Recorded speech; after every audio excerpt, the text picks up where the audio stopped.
face aux décisions qu'ils et elles ont dû prendre pour construire leur voie professionnelle, les invités de ce podcast ont cru au pouvoir des rencontres, à la folie de garder espoir et d'exposer leur vulnérabilité en demandant de l'aide. Des personnages inspirants qui, sans peur et sans phare, nous racontent leur parcours, les doutes et hésitations, et les rencontres qui, un jour, se sont transformées en opportunités. Je suis Philippine de Saint-Exupéry. J'ai moi-même eu plusieurs vies. J'ai été comédienne et réalisatrice, prof de sport. Je suis maintenant coach et l'une des conceptrices du parcours Chance. Et j'ai le bonheur de partager ces conversations avec vous. Vous écoutez Chance, le podcast qui défend l'égalité des chances professionnelles et la liberté de faire en sorte que son passé ne dicte pas son futur.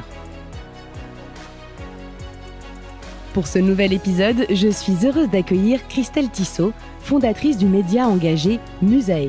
Christelle a toujours eu ce rêve d'enfant de créer un média. Après des études en journalisme et de premières expériences professionnelles, Christelle ose se lancer pour créer le média qui parlerait d'un sujet fondamental, mais si peu abordé en France, celui de la santé mentale. Elle nous raconte son histoire et comment elle a créé les ressources qui lui avaient manqué. Par son action, Christelle contribue à lever les tabous sur le sujet de la santé mentale et aide chacun et chacune à déconstruire ses peurs pour transformer durablement notre rapport à soi, à l'autre et au monde. Merci beaucoup Christelle d'avoir accepté notre invitation. Avec plaisir, je suis très heureuse d'être ici. Alors raconte-nous un peu Christelle, qui tu es, que fais-tu, d'où viens-tu, ton parcours ? Alors moi, à la base, je viens des montagnes, ce qui est important en fait dans mon parcours de vie. Je viens de la vallée de Chamonix et j'ai toujours été hyper sensible au sujet de l'écologie.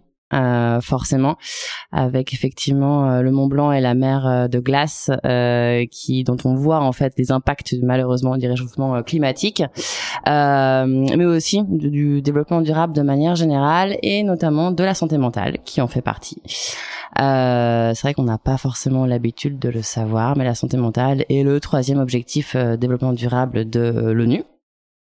Donc voilà, donc autant de sujets qui m'ont pas mal sensibilisée dès que j'étais au plus jeune âge en fait. Et j'avais aussi un rêve de gosse qui était en fait de monter un média. J'ai créé mon premier média. Alors attention, on se calme sur le terme premier média. Donc c'est 4 feuilles de papier, à 4 littéralement, qui s'appelait Le Petit Curieux. On repassera aussi sur le nom. Et c'était déjà en fait un média pour sensibiliser les jeunes, enfin les élèves en fait d'école primaire à tout ce qui est citoyenneté, développement durable, etc. Et toi, t'avais quel âge ? Et moi, j'avais 9 ans. Ok. Ouais, j'avais 9 ans. Donc du coup, c'était déjà un sujet qui me motivait quand même pas mal. Donc voilà, média, journalisme, puis j'ai toujours adoré écrire. Pendant très longtemps, j'ai fait des études en fait pour devenir journaliste. Et puis au bout d'un moment, je me suis un peu égarée, enfin pas vraiment égarée. J'adorais aussi beaucoup faire la fête, pour être très honnête. Et donc du coup, j'ai fait Sciences Po pour devenir journaliste et finalement j'ai fait de l'événementiel. Why not? J'ai fait de l'événementiel, mais en même temps, c'est pas complètement dénué de sens dans la mesure où c'est raconter une histoire. En fait, que tu racontes une histoire quand tu l'écris, dans un podcast, dans un événement, dans un livre. En fait, tu racontes toujours une histoire. Et moi, ce qui m'intéressait, en fait, c'était de fédérer, en fait, des gens autour d'un événement, d'une émotion, etc. Donc, il y avait aussi ce truc déjà un peu émotionnel, en fait, derrière. Et donc, voilà. Donc, j'ai commencé par travailler dans l'événementiel culturel et artistique à Paris. Pendant 8 ans quand même. Pendant 8 ans. Sur des sujets plutôt aussi très citoyens, mais aussi très festifs. J'ai bossé typiquement sur la technoparade, par exemple. Donc voilà. Et puis la passion du journalisme m'a un peu rattrapée. Et dans le cadre de mon premier boulot dans l'événementiel, j'ai rencontré le média Vice, avec lequel on faisait un partenariat. Média dont j'aimais bien la ligne édito, qui allait un peu à contre-courant de ce qu'on pouvait lire habituellement en France. Et du coup, en fait, ils m'ont proposé un poste en 2015 pour rejoindre en fait leurs équipes, mais plutôt commerciales. Pas du tout journaliste, donc on n'est toujours pas sur le journalisme, hein. Donc voilà, on n'y est pas encore. Donc en gros, c'était pour créer des contenus pour des marques mais avec la patte Vice. Donc quand même déjà avec une patte édito un petit peu marquée. C'était pas des contenus classiques pour les marques, hein. C'était quand même assez connoté et assez à contre-courant, on va dire, et assez engagé aussi finalement. Donc voilà, j'y suis restée un certain temps et du coup j'ai beaucoup quand même travaillé avec les équipes édito, que ce soit avec les journalistes, que ce soit avec les équipes de production aussi vidéo, et donc voilà, j'ai vraiment commencé à toucher un peu du bout du doigt, mais un peu loin, du coup la partie journalistique. Puis il y avait un sujet dont on parlait beaucoup en fait dans les colonnes anglo-saxonnes de Vice, pas tant en France, hein, mais plutôt à l'étranger, qu'est la santé mentale. Et moi, c'est un sujet qui me touche personnellement, et je me suis posé la question en fait, pourquoi en fait en France on n'en parlait pas. Et puis ça a un peu cheminé pendant un temps. Parce que moi-même je cherchais des ressources sur la santé mentale en France. J'avais des ressources en anglais, pas mal de contenu en anglais qui m'inspiraient à ce sujet, mais des ressources en français assez peu. Et puis j'ai quitté Vice parce que j'avais envie de me monter enfin mon propre média, donc quand même quelques temps après, hein, là j'avais plus 9 ans pour le coup, donc je suis partie avec cette envie en effet de monter Musae et de parler de santé mentale à travers Musae, mais avec cet angle très sociétal qui pour moi en fait manquait jusque présent en France. Voilà pour la petite intro qui est un petit peu longue en fait. Alors, pour compléter cette petite intro, avant d'aller plus dans le vif du sujet, déjà, ça vient d'où, Musae, le nom? Le nom Musae, ça c'est mon petit côté féministe tout à fait assumé. Ça vient en fait des 9 muses de l'Antiquité grecque, donc qui étaient donc des muses qui faisaient le lien entre le commun des mortels et les dieux. Il y a plusieurs dieux bien évidemment, et chaque dieu avait une typologie, un axe en fait qui était propre. Et donc les muses avaient vocation à démocratiser la musique, les sciences, l'art, l'histoire en fait, entre les dieux et le commun des mortels. Et c'est un peu le but de Musae aussi, justement de démocratiser la santé mentale à travers justement ce prisme sociétal. Donc en parlant de musique à travers la santé mentale, de science, d'entrepreneuriat, de travail, de plein de choses. Et en quoi ça consiste alors exactement, Musae? Musae, ça consiste, la mission de Musae déjà, c'est de dédramatiser et de démocratiser la santé mentale.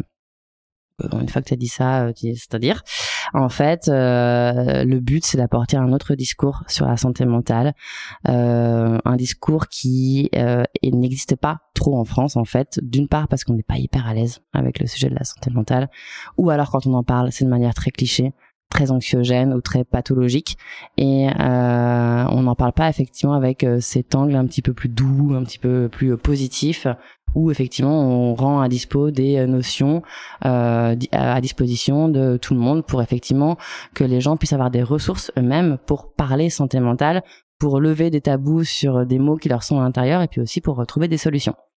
Donc du coup l'idée c'est d'en parler en fait de manière très simple, avec un vocabulaire très simple, et en donnant la parole en fait à plusieurs types de personnes. Donc bien sûr à des psys, à des thérapeutes, à des professionnels de la santé mentale, mais également à des sportives, à des artistes, à des créatifs, à des entrepreneurs, des entrepreneuses, des associations, même des politiques, pourquoi pas. En fait, tout type de personne qui est touchée émotionnellement ou alors professionnellement, ou alors les deux, comme moi, par la santé mentale. Et l'idée, c'est de le faire avec un compte Instagram. J'ai commencé en fait avec un compte Insta. En fait, moi, j'ai commencé Musae pendant le confinement. Donc c'était ce qui avait de plus simple quand même, c'est d'abord d'aller chercher une communauté et puis d'organiser des premiers lives sur Insta quand on était tous confinés. Effectivement, c'était quand même plus simple que d'aller sur le terrain ou de faire des podcasts en studio.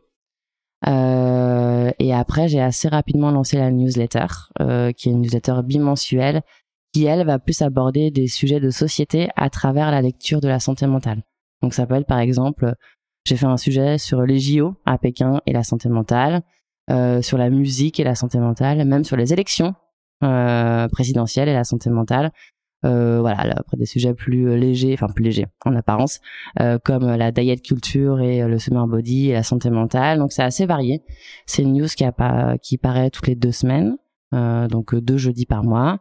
Et il y a également un podcast qui s'appelle Musae Stories, où il y a 2 formats. Un format long où c'est moi qui interview des personnes justement qui portent une voix un peu différente sur la santé mentale, Et puis après un format plus court qui s'appelle État de grâce, qui est là et écrit et mis en scène, on va dire, par une actrice qui s'appelle Grace Libissa. Et là, l'idée, c'est vraiment de parler de santé mentale sur un format de 15 minutes et de manière hyper dédramatisante, à la cool. Et on va parler autant d'émotions que d'injonctions, que d'informations, voilà, sur des sujets vraiment du quotidien et qui touchent tout le monde pour montrer que la santé mentale, en fait, c'est partout.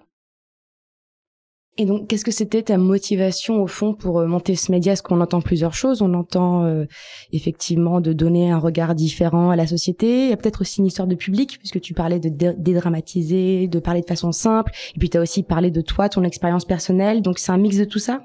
Ouais, c'est un mix de tout ça. La première raison était personnelle, en effet, comme je te le disais, parce que en fait, moi, la santé mentale, c'est un sujet qui me touche personnellement. Et en fait, je cherchais des ressources en français pour parler santé mentale avec cet angle, tu vois, un petit peu dédramatisant, positif, parce que les anglo-saxons appellent lifestyle et ce que nous on appelle sociétal. Et en fait, il y avait pas. Donc ça, c'est la première raison, qui est une raison très personnelle. La seconde aussi, c'est que je me suis rendu compte en lisant des études, et notamment en travaillant chez Weiss, qu'il y avait quand même chez les 18-35, en fait, l'audience que moi je cherche à adresser, en fait, à 64%, les 18-35 se sont touchés par la santé mentale. Et là, je parle de chiffres qui étaient avant le Covid. Maintenant, on est sur des chiffres beaucoup plus importants. Donc 64%, c'est quand même énorme, mais seulement en fait 7% osent en parler. Donc c'était par rapport à cette problématique, par rapport à cette tension. Pourquoi en fait il y a autant de gens qui auraient besoin qu'on libère la parole et l'écoute aussi par rapport à la santé mentale, et pourquoi effectivement en fait en face il y a aucune offre grand public édito qui en parle. En fait, c'était vraiment pour répondre à ce besoin personnel et finalement aussi collectif. T'as la réponse d'ailleurs? Sûr. Du pourquoi il y a autant de besoins face à si peu d'offres? J'ai ma réponse. Après, je dis pas que que c'est la réponse absolue. La première chose, c'est qu'en France, en fait, on est assez pudique. On est extrêmement pudique. Parler de vulnérabilité, alors c'est vraiment pas évident de manière générale. Pour les hommes, ça l'est encore moins. Quand je te parlais du chiffre 64%, 7% chez les hommes, c'est encore pire. Oser en parler. Enfin, ils sont vraiment pas du tout à l'aise avec ce type de sujet. Il y a aussi une notion très académique de qui a le droit de parler de santé mentale aussi. Parce qu'on a quand même une culture qui est très très verticale, c'est-à-dire que t'as les sachants en haut et puis t'as le grand public en bas ou les masses, on va dire entre guillemets. Et en fait, tout le monde n'est pas autorisé. Les médecins, les psychiatres peuvent être autorisés, mais le grand public, en fait, moi je l'ai vu au tout début quand j'ai commencé à monter Musae, le fait que je parle santé mentale et que je sois pas psy, c'est un problème. Et là, ça commence effectivement, à être plus entendu, parce que je leur dis en fait, moi, je suis passeuse d'informations. Je transmets des messages, je vulgarise, si j'aime pas trop ce terme, donc je démocratise des enjeux et je donne la parole effectivement, à des personnes qui ont peut-être pas eu voix au chapitre, ou alors effectivement des sachants qui parlent avec un vocabulaire qui est pas hyper accessible. Donc il y a ça. Et puis après, il y a aussi une question de religion et d'histoire, non pas de l'histoire en fait de la France. C'est vrai que dans les pays anglo-saxons, c'est plus simple, on est beaucoup plus à l'aise pour parler de soi, de manière générale, ne serait-ce qu'à l'école, on n'a pas la même manière effectivement d'enseigner dans les pays anglo-saxons qu'en France, où on va être vachement plus sur l'oralité, sur la mise en avant effectivement de soi, alors qu'en France, on sera plus sur l'écrit, sur des choses très académiques, très posées.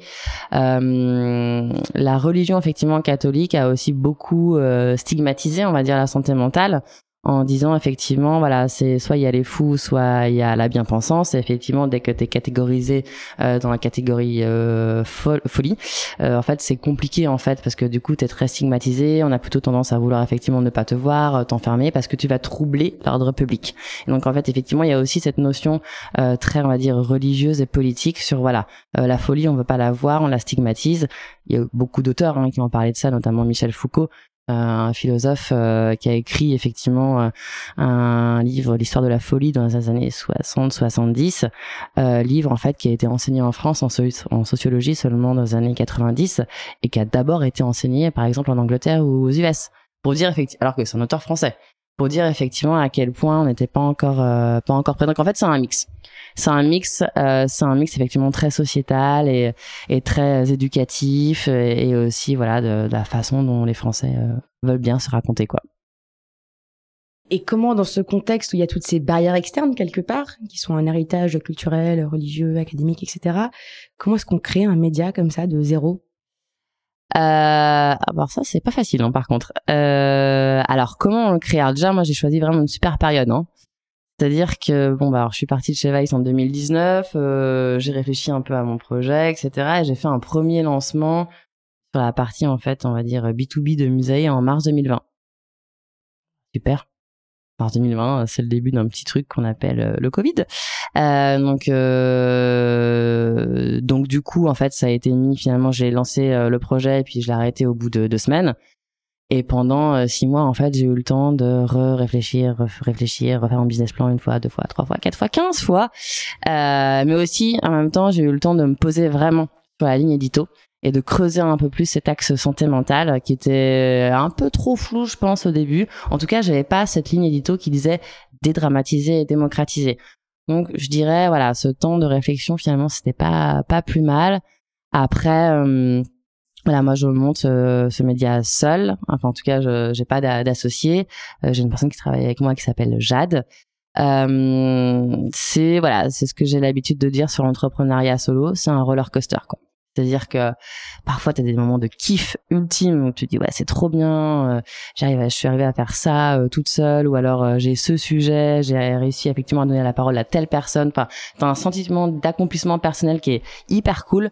Par contre aussi quand t'as des galères, c'est solo. Enfin c'est donc du coup ouais c'est pas toujours évident. C'est vraiment c'est un marathon en fait. Faut vraiment se ménager, faut vraiment se prendre des pauses. Faut aussi, même si tu montes ça seul, faut quand même savoir s'entourer. Donc, ok, moi, j'ai pas d'associé, mais j'en parle à plein de gens autour de moi qui me conseillent, qui m'écoutent et qui me donnent aussi un regard extérieur. Parce que ça, c'est les risques aussi quand tu montes un projet solo, d'autant plus un média, de rester un petit peu dans ta bulle et de t'enfermer un peu dans ta propre opinion aussi et pas assez écouter les autres et notamment l'audience qui a besoin d'informations ou d'angles édito assez particuliers. Et j'ai oublié de parler d'une personne qui est quand même l'illustratrice de Musae. C'est hyper important aussi sur cette patte édito dédramatisante et positive. Enfin, les couleurs sont très pop. Les illustrations sont très imagées et très 18-35 aussi. Et c'est vrai que donc elle s'appelle Chevenkin, elle est irlandaise et elle arrive vraiment à mettre en image ce que j'ai dans la tête et ça c'est hyper cool aussi. Donc voilà, donc en fait finalement c'est un collectif, Musae. En fait voilà, OK, je suis solo, c'est moi qui l'ai lancé, mais en fait c'est un mouvement, c'est collectif et puis j'espère que ça va prendre de plus en plus d'ampleur.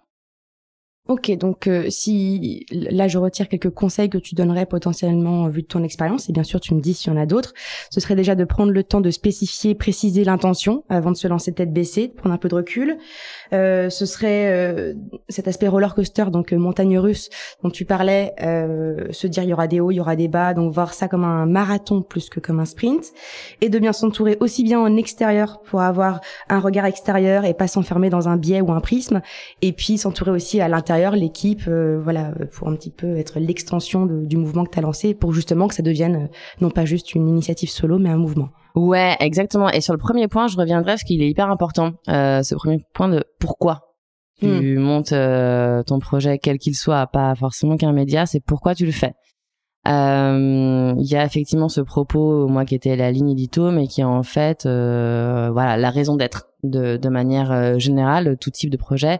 C'est pourquoi tu le fais, quel est l'impact effectivement que tu veux avoir in fine, et ça faut tout le et ça c'est un peu une ligne directrice, un fil rouge que tu peux garder après tout au long, parce que même quand t'as un coup de mou justement, ou quand t'as un coup de trop bien, ou tu peux aussi peut-être un peu prendre la grosse tête, rappeler aussi pourquoi tu fais les choses.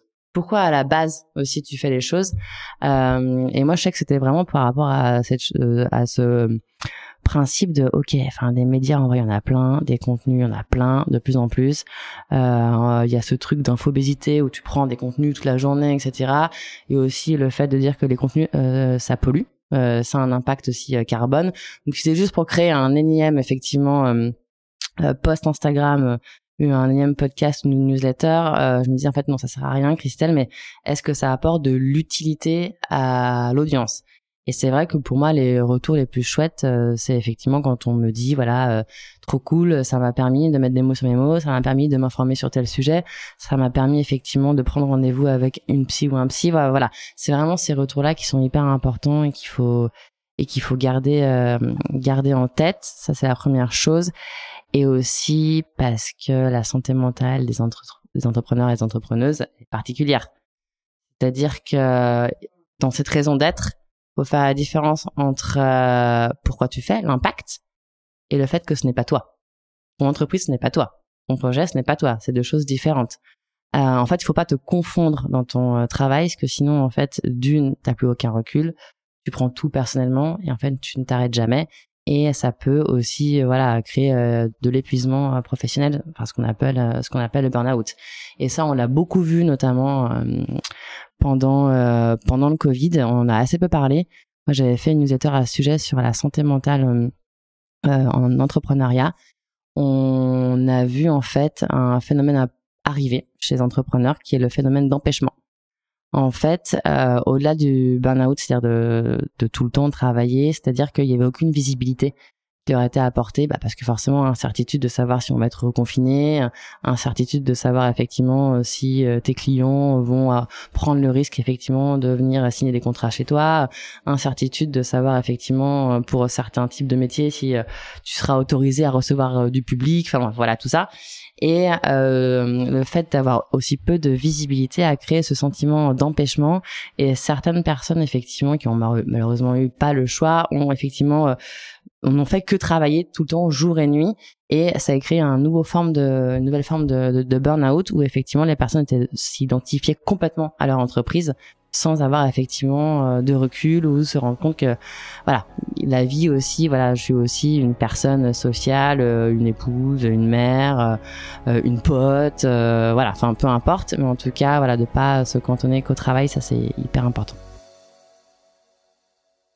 Et justement, entre ce sujet de l'empêchement, le sujet de la diet culture, donc la culture du régime dont tu parlais tout à l'heure, le sujet des applications de rencontres et tous ces sujets, comment tu les choisis, aussi bien le sujet que l'angle que tu vas aborder? C'est une très bonne question. Comment je l'ai choisi? Je l'ai choisi, d'une part par rapport à moi, ce qui m'intéresse, de manière générale. Par rapport à mes lectures aussi. Par rapport à mes lectures, comment je me nourris de ce qui se raconte sur les réseaux sociaux, dans des discussions entre potes, dans des documentaires. En fait, il y a tout un travail finalement où je passe mon temps à avoir les écoutilles un max ouverts, et où j'écoute en fait ce que les gens ont à raconter et à dire, et je me dis en fait je pense là ça serait intéressant de faire un sujet typiquement sur les applis de rencontres. Un sujet dont on parle et tous beaucoup, parce que ça concerne beaucoup de monde. Maintenant, il y a 70% des rencontres qui se font via les applis. 70% des rencontres. Ouais, c'est énorme. Ouais, c'est énorme. Ouais. Tu vois, j'ai appris quelque chose. J'espère que nos auditeurs aussi. C'est un chiffre. C'est 70% pour les 18-35.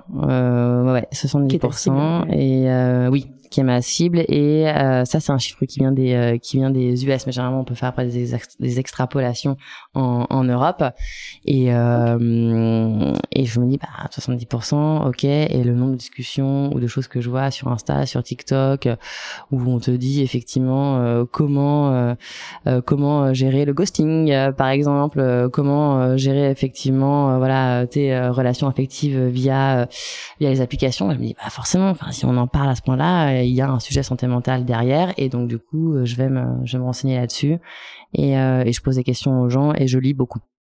Et aussi je lis beaucoup, et beaucoup de revues finalement très sociologiques et psycho et socio-psycho en gros, et qui viennent plutôt des US et des UK, et je rajoute avec ça du coup l'angle français. Ok. Voilà. Donc il y a de la veille académique et aussi de la veille des médias et de la veille des tendances, de ce que tu entends en général, de ce que j'entends. Et est-ce qu'il y a un sujet de santé mentale derrière tout? Parce que tu vois, tu parles des applications de rencontres, Mais est-ce qu'il y a forcément un sujet de santé mentale derrière, ou comment tu fais pour relier? Est-ce que tu relis systématiquement à la santé mentale, ou est-ce que il y a certains sujets qui sont tabous, ou Alors moi, je pars du principe que la santé mentale est partout. C'est pour ça que du coup, j'ai pu aborder ce sujet avec un angle sociétal, parce que finalement, je me suis posé la question justement dans cette phase dont je te parlais là pendant ces 6 premiers mois en 2020, où finalement j'ai lancé Musae et puis finalement je l'ai pas lancé, donc pendant les confinements et compagnie. C'est là où je me suis posé toutes ces questions, où j'ai pris le temps de réfléchir. En même temps, j'étais à la montagne aussi, donc ça aide, et j'ai pris le temps de réfléchir par rapport à ça, et je me suis dit en fait la santé mentale elle est partout, parce qu'elle est dans nos têtes, dans notre rapport à nous, elle est dans nos rapports aux autres. C'est effectivement quand tu peux projeter plein de choses effectivement de toi, de tes blessures, de tes émotions sur les autres, selon aussi ton niveau de confiance, etc. Et puis elle est aussi dans notre rapport au travail, dans notre rapport à l'école, dans notre rapport même à l'engagement, au développement durable. En fait, je me suis rendu compte que finalement la santé mentale, elle était partout, et c'est ce que je dis aussi dans le manifeste de Musae. Et pour moi, en fait, c'est un engagement citoyen. C'est pour ça, en fait, qu'elle est si importante et qu'elle peut être abordée dans tous les sujets. Parce qu'en fait, dans tout ce que fait l'humain, il y a de l'émotion, il y a du cérébral, il y a du monde intérieur partout. Et donc du coup, en fait, c'est infini. Donc et bien sûr que dans les applis de rencontre, plus qu'ailleurs, limite, là où il y a tellement de décharges affectives et d'enjeux affectifs, c'est clair qu'il y a un enjeu de santé mentale, quoi. Ouais. Et dans le monde du travail aussi, on t'en parlait tout à l'heure, le burn-out, parce que voilà, la santé mentale, forcément chez Chance, c'est un sujet qui nous intéresse beaucoup. Ouais. Et on a parlé du burn-out à travers des lives, et j'ai noté cette phrase qui est issue d'une de tes newsletters, qui est: le burn-out, c'est l'écartèlement entre ce que les gens sont et ce qu'ils doivent faire. Il représente l'érosion de la dignité. Est-ce que tu peux nous parler de cette phrase, de ce qu'elle veut dire? Ouais, alors c'est pas une phrase de moi, c'est une phrase justement d'universitaire que j'ai lu, donc une sociologue et un psychologue, Christina Maslach et Michael Letter, qui ont sorti effectivement une étude au sujet du burn-out en entreprise en 2011. Et donc voilà, cette citation vient d'eux. Pour moi, comment je l'interprète, il faut savoir déjà que le burn-out touche un certain type de population. Le burn-out touche plutôt les managers et les femmes, d'après les études. Donc ça, effectivement, c'est des catégories soit de postes, soit effectivement liées au genre, mais touche aussi des traits de personnalité. C'est-à-dire que les personnes qui émotionnellement ont du mal effectivement à gérer leurs émotions, ou à mettre des mots aussi sur leurs émotions, donc du coup à les exprimer, sont plus sujettes en fait au burn-out. Les personnes qui sont consciencieuses aussi, qui veulent toujours en faire plus, qui veulent aller au bout des choses, qui veulent plaire aussi quelque part à une certaine hiérarchie, sont plus sujettes au burn-out. C'est aussi effectivement les personnes pour qui, et ça rejoint un peu ce que je disais tout à l'heure sur l'entrepreneuriat, qui se confondent un peu avec leur travail. Qu'est-ce que je mets en fait de moi dans le travail? Que je recherche dans le travail, et là ça va rejoindre aussi toutes les quêtes de sens qu'on peut avoir, etc. Donc finalement, le burn-out, quand on parle de dignité, on parle de dignité parce qu'on parle de dignité humaine par rapport à leur fort intérieur, par rapport à la façon de gérer leurs émotions, de dignité humaine effectivement par rapport à ce qu'elles veulent, l'impact qu'elles veulent avoir à travers leur travail. Et puis après, de dignité aussi, la manière effectivement dont on te traite aussi au sein de ton entreprise. Et moi, j'ai la profonde conviction, et c'est ce que j'écrivais dans cette newsletter justement dont tu parles, c'est que moi, c'est pas en mettant 3 baby-foot et un Chief Happiness Officer qu'on va régler le problème. Ça s'appelle mettre du vernis sur une brèche. Donc non, en fait, on va régler le problème en réglant en fait ce qu'Hannah Arendt dit du travail. En fait, le travail a 3 vocations. Bon, première chose, bien évidemment, c'est de pouvoir gagner ta vie. Donc d'avoir un certain pouvoir d'achat et de pouvoir effectivement sustenter à tes besoins. Le deuxième point, c'est du coup l'œuvre. Et donc l'œuvre, ça rejoint effectivement cette notion d'impact. Et le troisième point, c'est l'action, c'est-à-dire le rôle social que te donne le travail, tant au sein de l'entreprise qu'à l'extérieur. Donc voilà. Et donc il y a un véritable en fait souci de reconnaissance, de gestion des rapports humains au sein d'un modèle organisationnel qui dépasse bien évidemment la table de baby-foot. Voilà, on parle effectivement de manière de gérer les conflits, on parle d'organiser des réunions correctement, on parle effectivement de valoriser les gens, on parle de reconnaissance aussi en fait quand on parle de travail. Et c'est en ça que voilà, tout ce qui est prendre en compte les risques psychosociaux, c'est un vrai travail, c'est un vrai enjeu, et je pense qu'il s'est d'autant plus démultiplié depuis le Covid. Et enfin, et même pas que en fait le Covid a catalysé tout ça, mais il a pas créé de nouveaux problèmes, il a juste mis des coups de projecteur en fait, le Covid, comme sur la santé mentale d'ailleurs, hein. Mais en fait, avant le burn-out, on en parlait peut-être moins parce que du coup, il était moins peut-être théorisé de manière générale. Mais il y a aussi une chose, c'est que nos sociétés sont de plus en plus violentes symboliquement. C'est-à-dire que toutes les problématiques de harcèlement, moral ou sexuel au sein des entreprises est un sujet de plus en plus important, et c'est pour ça aussi que les femmes malheureusement sont plus sujettes au burn-out. Et puis il y a aussi cette montée de l'individualisme, c'est qu'avant en fait le collectif faisait rempart en fait contre ces violences, créait aussi une solidarité, on se sentait moins seul en fait dans son poste. Je laisse imaginer quand t'es solo devant ton poste en télétravail. Ouais, enfin, c'est d'autant plus compliqué effectivement de gérer le stress au travail. Donc voilà, en fait effectivement le travail c'est et le burn-out notamment, c'est un peu symptomatique aussi d'une société et de comment elle va de manière générale, moi je trouve. Ce qui m'interpelle, c'est que chez Chance, en fait, on a une méthodologie pour la construction d'un projet professionnel qui est autour de 4 piliers que tu as tous cités là dans ce que tu viens d'expliquer. D'ailleurs, on cite également Hannah Arendt dans le parcours. Tu parlais donc du rôle. Donc nous, c'est ce qu'on appelle le métier en fait. Donc ce que tu fais au quotidien, cette action dont tu parlais. Tu parlais bien sûr de avant tout un travail, c'est pour vivre. Enfin voilà. Donc pour certaines personnes qui ont la chance, c'est pas avant tout, mais en tout cas voilà, ça fait partie du package. C'est notamment qu'on appelle les impératifs, pas que, mais voilà en grande partie. Tu parlais après de l'importance de cet environnement, notamment pour éviter les environnements nocifs, être dans la gestion humaine, les valeurs, et voilà, pas juste être dans le cliché du baby-foot qui cache des relations nocives. Et enfin, le 4e pilier, donc après le métier, les impératifs, l'environnement, il n'y a pas d'ordre, hein, mais le 4e pilier, c'est la finalité chez Chance, donc c'est cet impact, la raison pour laquelle, etc., tu fais les choses. Et tu as dit quelque chose qui m'a interpellée. Tu disais, warning, attention quand même à cette histoire de quête de sens qui peut mener les gens à ne plus réussir à se dissocier de leur travail et à en faire peut-être trop, si j'ai bien compris, ou à s'oublier. Est-ce que cette quête de sens, c'est finalement devenu... Enfin, c'est quelque chose que beaucoup de gens recherchent. On a beaucoup entendu ce mot, l'impact, l'utilité, etc. Est-ce que c'est devenu une injonction ou un danger duquel il faut se méfier? Comment on fait? Il y a un peu effectivement une injonction, il faut absolument que ton travail ait un impact positif, et puis positif selon certains termes, c'est-à-dire dans certains domaines, avec voilà certains types d'activités. Et ouais, il y a des gens effectivement qui sont juste là pour travailler, pour effectivement avoir cette reconnaissance sociale et puis bon ce pouvoir d'achat dont on parlait. Et puis tu peux aussi avoir ta quête de sens par ailleurs, hein, dans une activité associative, dans une activité artistique. Enfin, et ouais, je pense qu'il y a un peu une pression, et puis c'est aussi un peu devenu un mot valise, hein.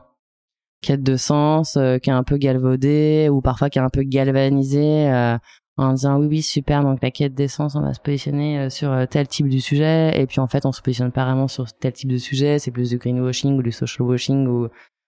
Et finalement c'est d'autant plus contre-productif parce que du coup on t'a fait des promesses hyper roses où on va dire ouais t'inquiète, ton sens on va s'en occuper, etc. Oui, mais en fait c'est juste un petit vernis. Donc en fait oui, je sais pas si c'est un conseil, mais c'est plus ce truc de pas se confondre dans le travail. Et je dis ça parce que moi je l'ai fait, hein, en fait. Enfin je dis ça parce que moi j'étais complètement là-dedans. Et voilà, tu n'es pas ton travail, tu n'es pas ton projet, et parce qu'en fait ça peut être dangereux effectivement psychologiquement pour la personne. Donc voilà, juste relativiser et faire la part des choses sur quel est mon impact et jusqu'où je peux aller en fait. Donc il y a à la fois ne pas avoir ce syndrome peut-être du super-héros cliché, de la quête de sens du trader qui devient éleveur de chèvres dans le Larzac, voilà, et il y a que ça qui est valorisé. Je disais finalement la quête de sens, ok, mais c'est pas, voilà, alors qu'en fait finalement tu peux trouver du sens en aidant tes collègues peut-être, voilà. Exactement. On a le droit d'être utile à plusieurs niveaux, que ce soit au niveau d'une dizaine de personnes, de ses collègues, sa famille ou de la société, mais on n'est pas tous obligés de ce super héros du monde ou super héroïne. Et enfin cette histoire de domaine de vie, c'est ce qu'on appelle en tout cas en coaching les domaines de vie. Tu disais le sens peut se trouver en dehors du travail, pas forcément uniquement au boulot. Ok, merci beaucoup. Est-ce qu'il y a d'autres conseils que tu donnerais par rapport au burn-out? D'en parler. Je pense que oui, le conseil que je donnerais, c'est à partir du moment où on sent un épuisement ou même avant, où voilà, où on peut avoir effectivement, où on prend beaucoup les choses à cœur, où on n'arrive pas à s'arrêter, où on tourne aussi un peu en boucle dans sa tête, on ne pense qu'au travail, la nuit on se réveille aussi, on fait des réveils nocturnes par rapport à ça. Ne pas se dire que non mais c'est pas grave, c'est un coup de moins bien, ça va aller. En fait, en parler assez rapidement de la surcharge émotionnelle et de travail à son ou sa supérieure hiérarchique, si on a des bons rapports avec elle ou avec lui. En parler effectivement à la personne qui est en charge des risques psychosociaux ou des RH si on a un ou une RH dans son entreprise, ce qui n'est pas le cas de toutes les boîtes. Et puis ou sinon, voilà, d'en parler aussi à un professionnel de la santé mentale, donc en dehors aussi de l'entreprise. Il faut savoir que maintenant, voilà, il y a une certaine partie des consultations qui sont remboursées par la sécurité sociale et certaines mutuelles le remboursent. Donc voilà, ne pas hésiter à en parler parce que ce regard extérieur et ce soutien permet de sortir de l'isolement et de casser un peu ce couloir dans lequel on se met en se disant non c'est pas grave, je tiens le coup jusqu'au jour où en fait non, t'arrives plus à te lever quoi. Et voilà, donc en parler. Ok, et on va pas en parler que de ça parce qu'il y a plein de sujets, mais c'est vrai que le burn-out, pour l'avoir d'ailleurs moi-même vécu, il y a un peu ce truc, en tout cas quand t'as un driver soit fort, où tu te dis non ça va quoi, enfin en vrai c'est un grand mot, c'est galvaudé, je vais faire semblant d'avoir une maladie alors que j'en ai pas, d'ailleurs est-ce que c'est vraiment une maladie? Non, je suis pas en train de faire un burn-out, je suis juste un peu fatiguée. Qu'est-ce que tu pourrais dire aux gens qui comprennent pas forcément qu'ils sont en train d'atteindre leurs limites ou qui veulent pas le voir? Je dirais que aussi par rapport au fait de ne pas le voir, c'est aussi parce qu'on veut pas l'assumer aussi le burn-out. Et moi, j'ai été dans ce cas, c'est-à-dire qu'on l'assume pas socialement au sein de l'entreprise, parce qu'encore une fois, voilà, le burn-out touche plutôt les personnes consciencieuses et les personnes effectivement qui ont du mal à dire non. En fait, au sein du travail. Donc l'idée, c'est de se dire en fait, dire non, c'est plutôt déjà une preuve de professionnalisme, en vrai.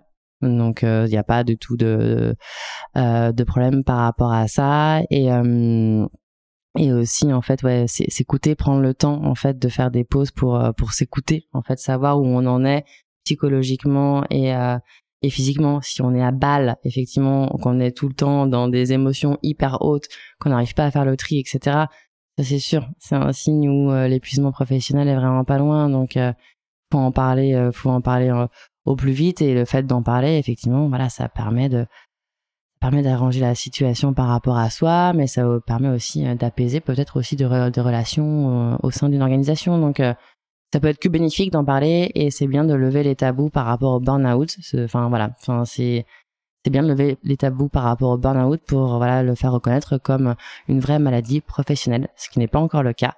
L'OMS voulait le reconnaître en 2019, mais finalement ne l'a pas fait pour des raisons justement de tabou et de honte. Et donc voilà, le plus de personnes en parleront, le mieux ça sera pour le collectif.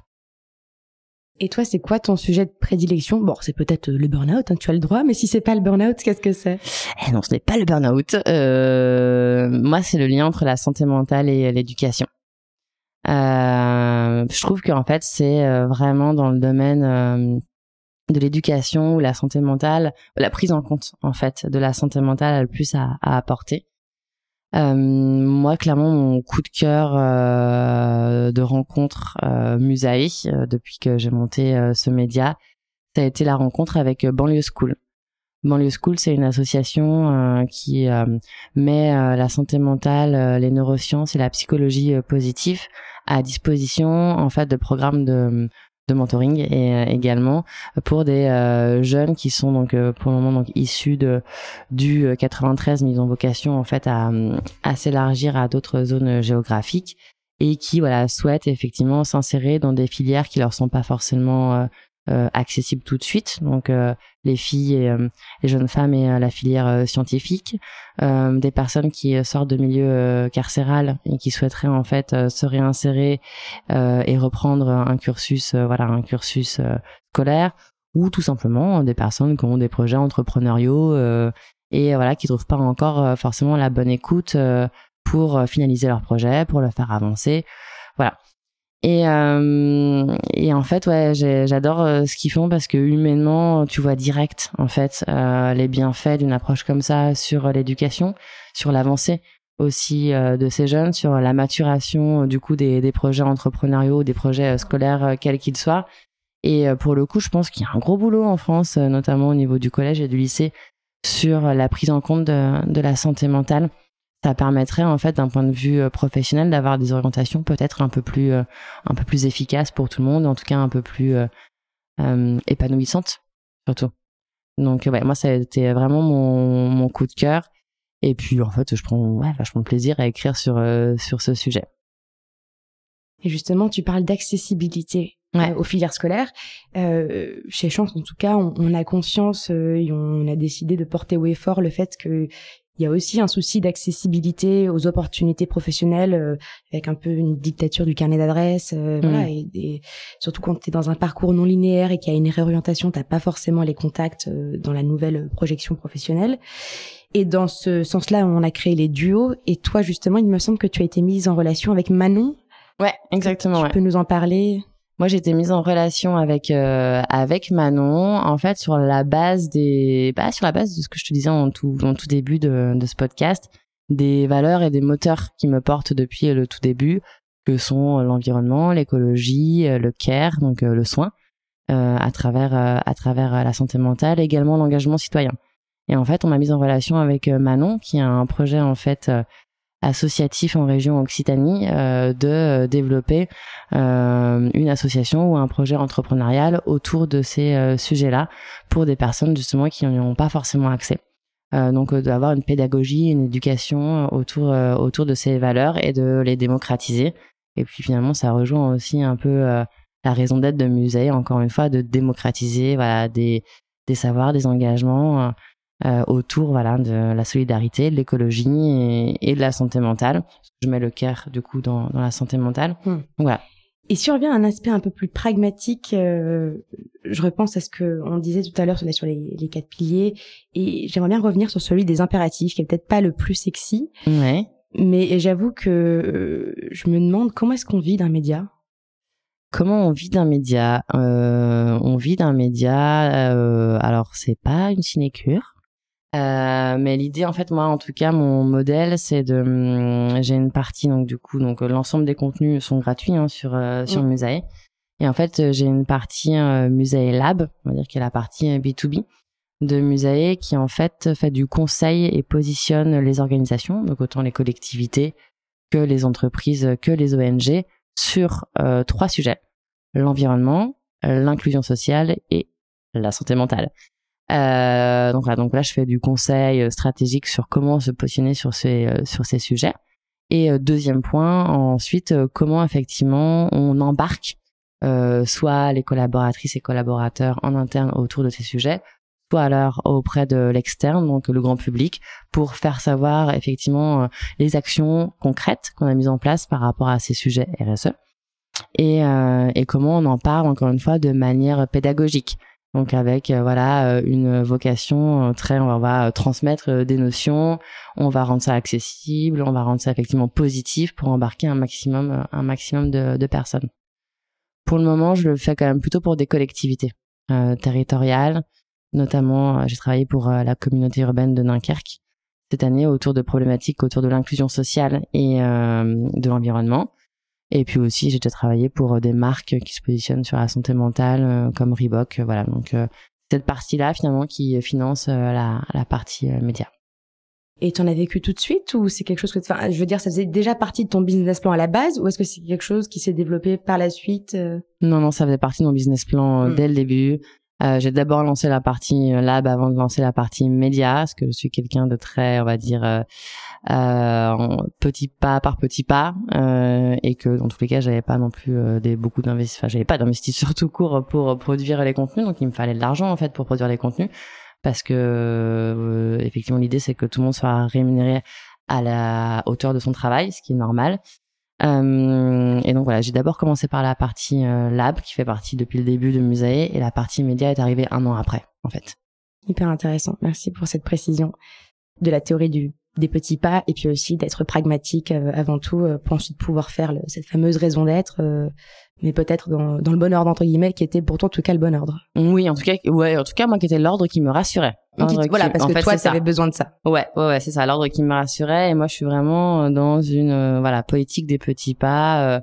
On fait briques l'une après l'autre, et je suis pas vraiment dans un délire de croissance à l'extrême ni de startup nation. C'est pas trop du coup ma raison d'être. Mais ça, je pense qu'on l'avait compris. Oui. Et si on fait un grand pas maintenant et qu'on imagine la Christelle dans des dizaines et des dizaines d'années, on va dire elle est autour de 80 ans, et que tu regardes en arrière dans le rétroviseur, qu'est-ce que t'aimerais voir? Alors, qu'est-ce que j'aimerais voir? J'aimerais voir en fait déjà que la santé mentale ne soit plus un tabou en France. En fait, que plein de gens parlent de ce sujet. Que plein de gens en parlent effectivement avec une parole libérée d'une part, et que en face les gens aient pris l'habitude d'écouter aussi ce que l'autre a à dire, parce que c'est aussi un enjeu par rapport à la santé mentale, c'est que le monde actuel dans lequel on vit est devenu de plus en plus bruyant d'une manière ou d'une autre et qu'on a perdu aussi l'habitude d'écouter. Donc c'est bien de libérer la parole, mais c'est bien aussi de faciliter et d'apprendre à écouter. Donc voilà, donc j'aimerais effectivement que j'adorerais en fait qu'on ait cette liberté de parole et cette facilité d'écoute démocratisée au plus grand nombre. Et après, pour ce qui est de Musae, finalement, je me dis que ça serait chouette que ça devienne un mouvement en fait citoyen plus que juste une entreprise. En fait, Musae m'appartient autant que, si ce n'est plus, en fait, elle appartient aux personnes qui l'écoutent, qui la lisent et qui le partagent. Et ouais, en fait, que ça devienne plus un mouvement, et peu importe la forme que ça prendra, d'autres contenus médias, une association, des manifestations, des expos, je sais pas. Mais en tout cas, que ce soit un mouvement, citoyen et inclusif. C'est tout ce qu'on te souhaite. Et avant de se quitter, j'aimerais te demander quelles seraient tes recommandations en termes de lecture, d'écoute, de comptes à suivre.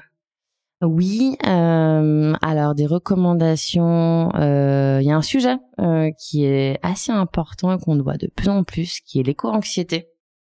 L'éco-anxiété qui est finalement cette anxiété qu'on ressent au regard du réchauffement climatique et puis de l'évolution en fait de l'état écologique de notre planète.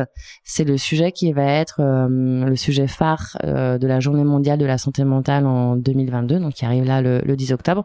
Et en fait, il y a un super bouquin qui a été écrit par Alice Desbiol, qui est donc du coup une universitaire qui a été la première à théoriser l'éco-anxiété, qui est en fait un phénomène qui touche 75% des 18-25 pour le coup dans le monde, pas uniquement en France. Et son ouvrage que je conseille s'appelle donc l'éco-anxiété, comment vivre sereinement dans un monde abîmé. C'est pas du tout un ouvrage flippant, justement. Cet ouvrage montre en quoi l'éco-anxiété, avoir cette espèce effectivement de panique, peut finalement durer très peu de temps et après ouvre le champ des possibles et te donne en fait envie de t'engager, d'avoir un impact, encore une fois, sociétal, citoyen. Et le nombre de personnes qui ont vécu l'anxiété maintenant le vivent beaucoup mieux parce qu'elles ont trouvé leur raison d'être à leur manière, et aussi elles ont réussi à s'entourer de personnes qui œuvrent dans le même sens qu'elles, donc elles se sentent beaucoup moins seules. Donc c'est un super bouquin en fait qui donne espoir, donc je pense qu'on en a besoin, donc je vous invite à le lire. Après moi je l'écoute et je lis quand même pas mal de choses anglo-saxonnes. Un compte Instagram et un podcast, Jamila Jamil, qui est donc anglaise, qui a joué par exemple dans la série The Good Place, qu'on a pu voir effectivement sur les plateformes. Donc elle a un compte Instagram et un podcast qui s'appelle Highway. Et elle parle beaucoup justement de santé mentale. Elle parle beaucoup aussi de body positivisme, dans comment ça peut être bien, mais aussi comment ça peut être toxique. Elle parle aussi beaucoup de diet culture. Elle parle beaucoup de féminisme. Elle parle beaucoup aussi de santé mentale et de vulnérabilité pour les hommes. Et elle en parle avec un ton super péchu et super cool. Franchement, ça fait du bien écouter. Donc voilà, podcast et également compte Insta à suivre. Tu l'écris comment, Highway? Alors I et plus loin W-E-I-G-H. Ok. Ouais, Jamila Jamil, Highway. Et un bouquin qui s'appelle Addict de Jean-Victor Blanc, qui est un médecin clinicien psychiatre que j'ai interviewé dans l'un des podcasts Musae où on parle des addictions. Son ouvrage en fait nous explique comment la pop culture a une influence, pour le meilleur et pour le pire, sur nos addictions. Donc que ce soit autant sur les réseaux sociaux que sur la drogue, que sur l'alcool. Et c'est assez chouette parce qu'en fait donc du coup à chaque fois il fait le lien avec des références très pop culture contemporaine. Donc on parle autant du Loup de Wall Street que de Drew Barrymore, que de Beyoncé ou que de Sex Education. Et à la fin de chaque chapitre, il a une espèce de petite fiche pratique qui nous permet en fait de savoir où on en est par rapport à nos addictions. Donc par rapport à l'alcool, par rapport aux drogues, par rapport au sexe, par rapport au sport, par rapport au travail. Et voilà, c'est autant sympa à lire que hyper pratico-pratique. Et donc voilà, Tous Addicts de Jean-Victor Blanc aux éditions Arquet. Et je recommande aussi du coup les épisodes de podcast que tu as tourné avec lui parce que c'est une façon aussi assez je n'aime pas le mot vulgariser, mais démocratiser et simple, enfin en tout cas d'échanger avec lui et de comprendre de quoi il parle. Et j'ai appris plein de choses personnellement, donc je le recommande à nos auditeurs. Cool. Et bien merci beaucoup d'être venu aujourd'hui. Bah merci beaucoup à toi. J'ai trouvé ça hyper chouette d'avoir ce temps ensemble. Merci d'avoir écouté Chance, le podcast qui défend l'égalité des chances professionnelles et la liberté de faire en sorte que son passé ne dicte pas son futur. Vous pouvez retrouver nos épisodes sur toutes les plateformes de podcast. Et si ce témoignage vous a plu, vous pouvez laisser des étoiles, m'écrire des commentaires et n'hésitez pas à en parler autour de vous. À bientôt.